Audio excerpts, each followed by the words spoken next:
A while back, I saw an Instagram post describing a movie.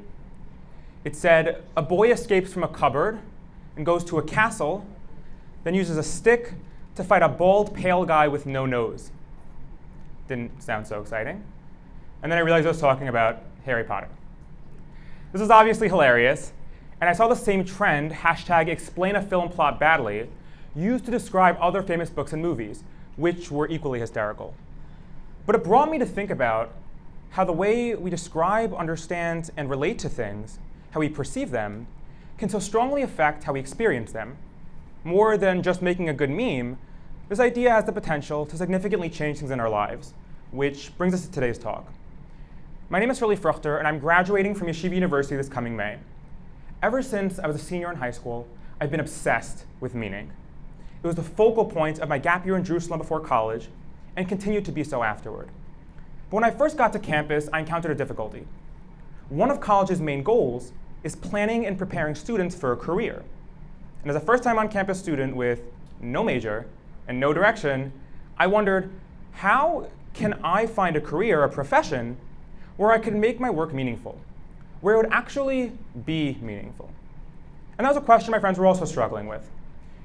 I recall countless hangouts on the couch and meals in the cafeteria where we would talk about our futures. And to be frank, the answers were not very inspiring. I have this one friend, we all have that one friend, and he couldn't even sugarcoat it.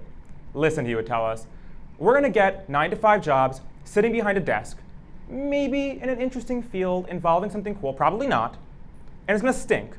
But that's fine, because we'll get paid and find meaning somewhere else in our lives. It wasn't exactly an optimistic forecast, I'd say.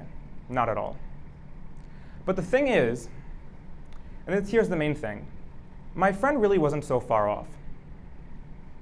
In a 2021 survey by Pew Research Center, only 17% of Americans said that their career or occupation contributed meaning to their lives. 83% didn't even mention it. For something that holds, or is going to hold, so much of our time, those numbers are really disappointing. Today I'd like to suggest that that does not need to be the case, that we can all find meaning in our work, no matter what we choose to do. So indulge me for a moment. Who here has ever watched Harry Potter by a show of hands? Okay. And who has ever read the books, or some of them? A cultured crowd, that's always good to see. Now, think back to the beginning of this talk, the way I described Harry Potter to you. I'm going to venture to guess that for most, if not all of you, that description didn't match what you've previously thought about Harry Potter. And the reason is because the way you tell a story affects how you experience the story. Harry Potter as boy who escapes from cupboard to fight bald pale guy is not the exciting story of a young wizard on a quest to save the wizarding world. So I ask you, what if the way we think about our work is like that first perspective of Harry Potter? What if in every single job, behind every desk, at every register, in every courtroom and hospital, there is a wondrous world of excitement, meaning, drama, and purpose waiting to be unlocked? What if our work could be so much more than how we currently think about it? The answer to these questions lies in a concept called narrative identity. Narrative identity is a theory that says we create and form our identities, our sense of self, and how we think about ourselves, by looking at the events of our lives, our upbringing, setbacks, accomplishments, all of it, and threading them into a cohesive narrative. To put it simply, we form our identities from the stories we tell ourselves about ourselves. As humans, we love stories. We read crime and mystery novels, watch daring and emotional films, and tell the tales of history. Who doesn't love a good story? We all know what one looks like, how it can inspire us with hope and vision, leaving us with something more when it's over. And we also know what a bad story looks like, how it can leave us feeling kind of sad and empty, itching for something more. The thing is, we are constantly telling ourselves stories about the lives of our friends, the lives of our families, and the lives of ourselves.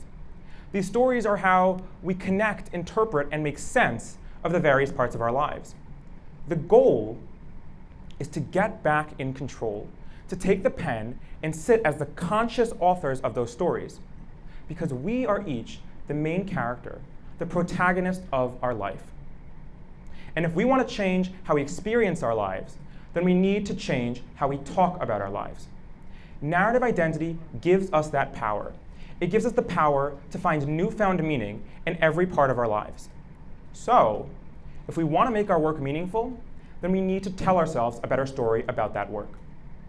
Now, I have some familiarity with storytelling, and I know how powerful a good story can be.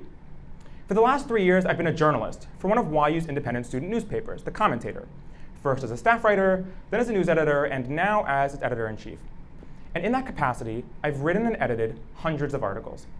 People, events, news, all of it come to my desk, and I, along with my staff, need to find what significance each story has, why it's important, why it matters, what it means.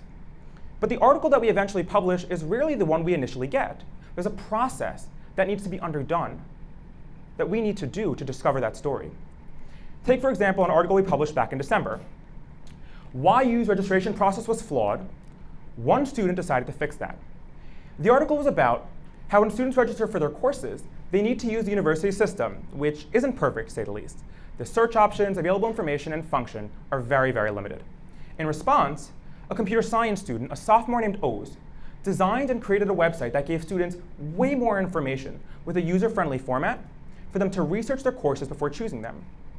On its face, it doesn't sound so exciting. It seems pretty mundane.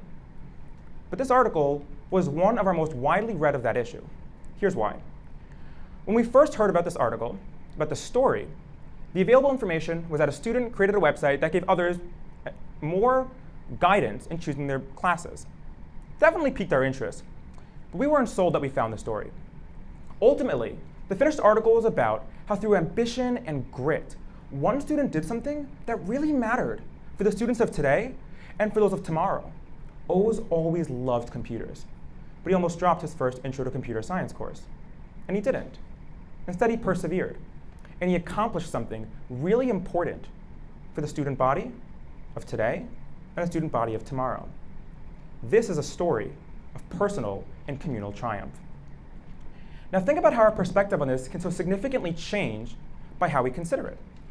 Boy makes a website that helps, or ambitious student addresses flaw in university system through dedication and creativity. One of these sounds way more interesting than the other, and that's by design. We at The Commentator, through creativity and reframing, gave our readers something more than just a quick read. Because that's what journalism is. It's a professional storytelling business. We look at the facts, we consider the context, and then we tell the story. And we need to look at our lives through the eyes of a journalist, a storyteller, a narrator. When we do that, when we create a story for ourselves and act to write it, we take agency over our lives. And we hold the opportunity to find the meaning that we crave. Because meaning, real meaning, is found in the purpose we give to the parts of our life. And I'm not just saying that anecdotally. In 2015, Personality and Sociology Review published an article on the incremental validity of narrative identity in predicting well-being.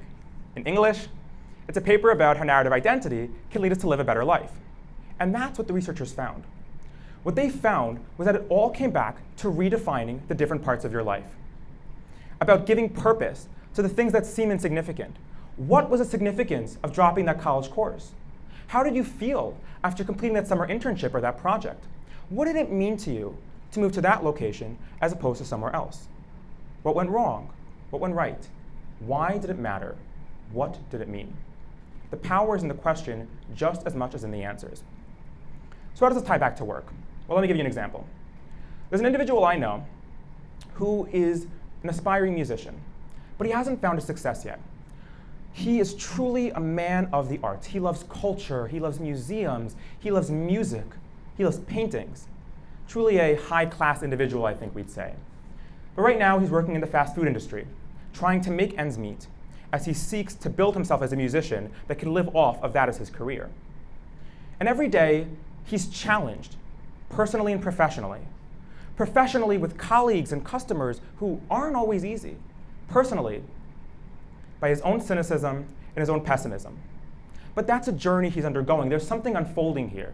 There's a story, a narrative arc that's there. And I think as I describe this, it almost sounds like it's interesting. Perhaps we'd like to hear more about this.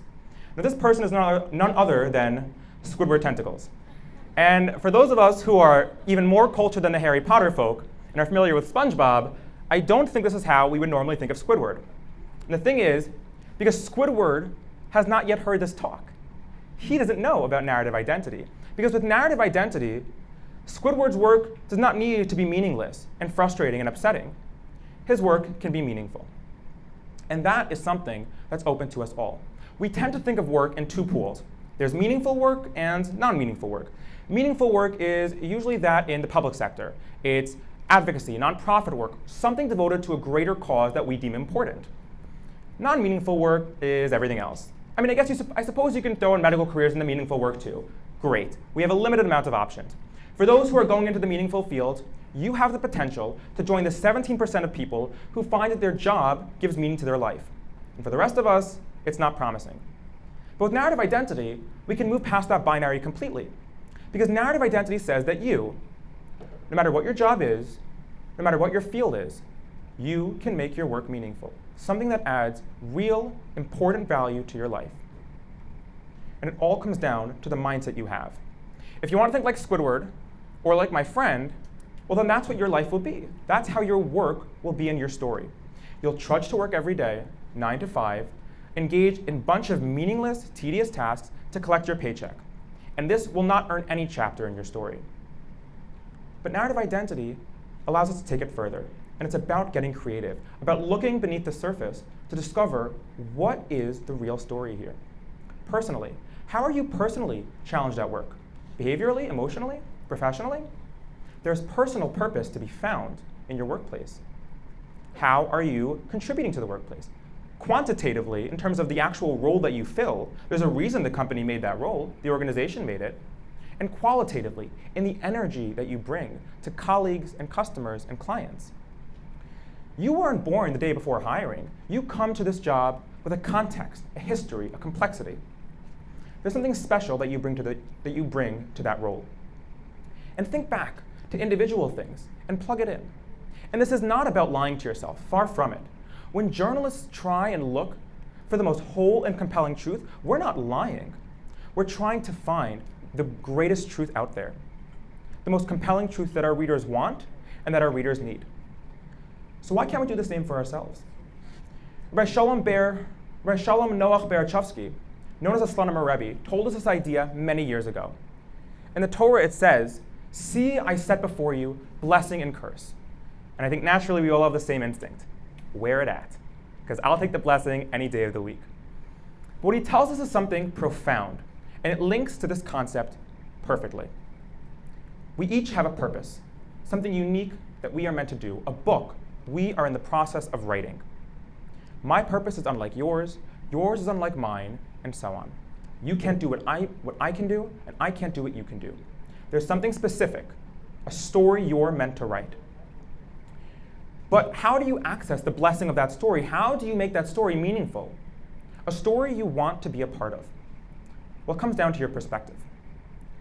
Let's take an example. And we can all plug in our own individual examples, and I think you'll see how this fits. Suppose you're working with a client or a colleague on a project. If you view that as if it's meaningless, and it offers nothing of substance to your life, then it's going to feel like a curse, tedious, burdensome, pointless. But if you think about what it offers to your story, what chapter heading will it be in? How are you growing? What are you bringing to the workplace, to society, to yourself, to your family? There's a reason it exists, and there's a reason you're there. If that's the mindset you approach, then it's going to be a blessing. Narrative identity leads us on the path to live a life of meaning, a life of blessing. So if you'll indulge me once more, everyone close your eyes, or don't, I can't tell you what to do, and pick an internship you've had, a job, an experience where it may have felt meaningless, and think, what did it give to me? What was I challenged to do there? What was I challenged personally? With my friends? With myself? If I'm writing my book, and this is something the publisher says must be included, where would I put it in? This is how we find a life of meaning. This is how we make our work meaningful. There's a story waiting to be written. It's already in progress. The life of meaning, the blessed life, is available to us all. And I hope we all have the strength and the courage to pursue it. Baruch Hashem, and thank you.